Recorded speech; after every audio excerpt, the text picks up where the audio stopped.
कैसे कटे हैं उसमें बीएलओ का कोई दोष नहीं है। वो क्यों कटे, कैसे कटे, ये ऊपर तक वो बीएलओ पे उंगली उठा रहे हैं, लेकिन ये बीएलओ का काम नहीं है। ये जिसका काम है आप वहां तक पहुंचो। ये बीएलओ तो घर घर जाके सेवा दे रही है ना आपको। अगर उसे काटने होंगे, जो पिछले 10 साल से लोग मर चुके हैं उनका हम लिखित में दे रहे हैं, फॉर्म दे रहे हैं, वो तो कटे नहीं है। ठीक है, वो जब वो नाम नहीं कट पा रहे हैं तो जो जिंदा लोग हैं जो वहां रहते हैं तो बीएलओ उनका नाम कैसे काट देगी? तो तहसील में जमा कर देते हैं, पूरा नगर निगम में जमा हो जाता है या तहसील में जमा हो जाता है हमारा। उसके बाद जो लोग बनाते हैं उसको वो जाने। हमें एक टाइम पीरियड दिया जाता है कि इस टाइम पीरियड में ये सर्वे करके दे दिया जाए। अगर हम उस घर में 4 बार या 10 बार जा रहे हैं, अगर व्यक्ति नहीं मिलता तो हो सकता है एक आधा घर छूटा हो, एक आधा, ये नहीं कि उसमें 50 घर छूट जाएंगे। नगर निगम ऋषिकेश चुनाव में वोटर लिस्ट से नाम काटे जाने का विवाद थमता नहीं दिख रहा है।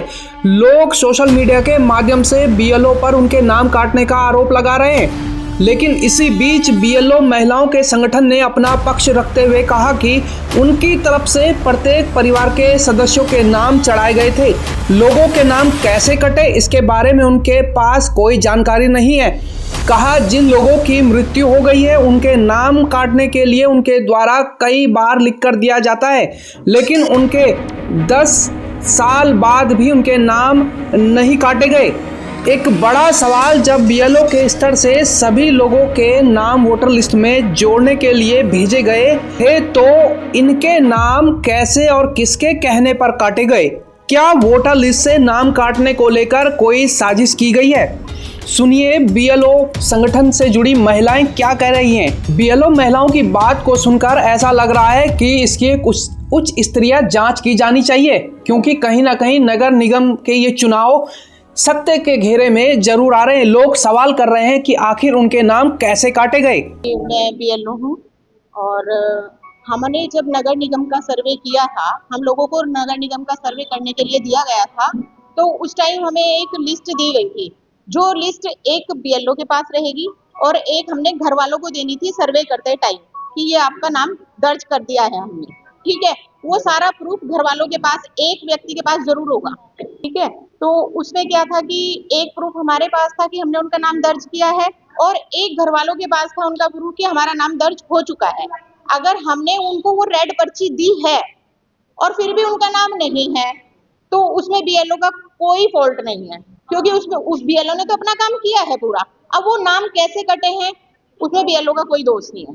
वो क्यों कटे, कैसे कटे, ये ऊपर तक वो बीएलओ पे उंगली उठा रहे हैं, लेकिन ये बीएलओ का काम नहीं है। ये जिसका काम है आप वहां तक पहुंचो। ये जिसने किया है, ना कि बीएलओ ने किया है। बीएलओ तो घर घर जाके सेवा दे रही है ना आपको। अगर उसे काटने होंगे, जो पिछले 10 साल से लोग मर चुके हैं उनका हम लिखित में दे रहे हैं, फॉर्म दे रहे हैं, वो तो कटे नहीं है। ठीक है, वो जब वो नाम नहीं कट पा रहे हैं तो जो जिंदा लोग हैं जो वहां रहते हैं तो बीएलओ उनका नाम कैसे काट देगी?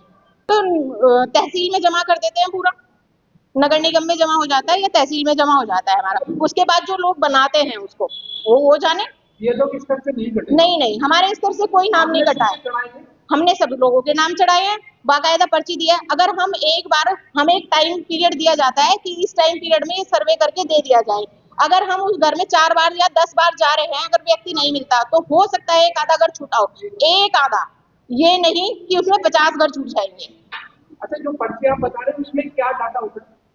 उसमें हमारा ये होता है कि कहाँ बूथ पे, मतलब कौन सा बूथ है और कौन सा वार्ड है और मुखिया का नाम, उसमें कितने वोटर डालने वाले हैं उन सब के नाम, ऐसा पूरा पर्चा आता है। उसमें पूरे घर के सदस्यों के नाम आते हैं उसमें कि कितने हैं उसमें वोट डालने वाले। और वो हमने एक वहां पर दिया, वो घर वालों को दिया, हमारे घर में भी रखा है जो हमारे यहाँ आई थी, और एक हमारे पास वो रसीद में पड़ा होगा पूरी वो वोटर, वो हमारे पास भी होगी। परिवार में कितने वोटर हैं सबके नाम आ जाते हैं। घर घर जाके सर्वे किया गया था और प्रत्येक बीएलओ ने किया है ये सर्वे। हाँ मैडम, सोशल मीडिया में निकाय चुनाव में जो नाम कटे हैं वोटर के, आरोप आप लोगों पर भी लग रहे हैं कि आपकी तरफ से नाम काटे गए, इस पर क्या कहेंगे आप?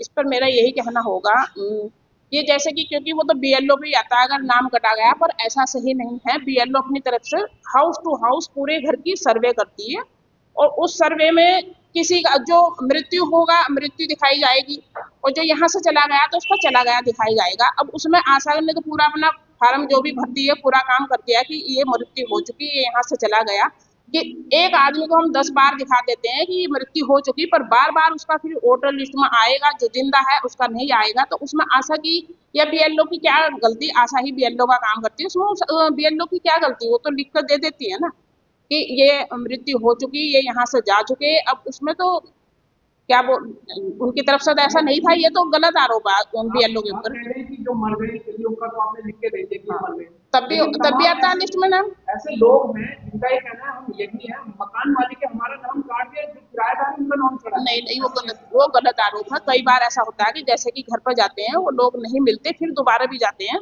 कई बार उस घर पर जाना होता है और देते हैं, ऐसा ये गलत आरोप है। ऐसा कभी नहीं, हाउस टू हाउस जैसे कि पोलियो में करते हैं ऐसे ही इसका सर्वे होता है, हाउस टू हाउस। एक बार कोई नहीं मिला तो दोबारा भी जाते हैं, ये गलत आरोप है, ऐसा नहीं है। अब मरे हुए को जिसको बार बार दिखा रहे, 10 साल से दिखा रहे, ये आदमी मर चुका, उसका फिर भी नाम वहां दिखाया गया, तो उसमें तो उस बीएलओ की गलती नहीं है ना, वो बार बार क्यों दर्शाया जा रहा है? वो तो हमारे द्वारा तो यहाँ कागज जमा हो जाते हैं, उसके बाद किसकी वहां तक तो हम भी नहीं पहुंच पाए कि किसकी होगी वहां तक गलती। एक नाम कटना, एक घर से 2 कटने, बहुत भारी संख्या में जो है नाम कटे। तो वो तो पूरे उत्तराखंड की समस्या है, वो यहीं की नहीं, पूरे उत्तराखंड की समस्या, केवल एक इसी क्षेत्र की नहीं, ये तो एक विवाद बनाया गया। ये जो नाम काटे जाते हैं ये आपके नहीं, जो मौके पर वहाँ सर्वे में मिलता है वो तो वही दर्शाएगी जो मौके पर मिलता है, यहाँ से कोई चीज कट नहीं होगी, सर्वे पूरा दिखाया जाएगा।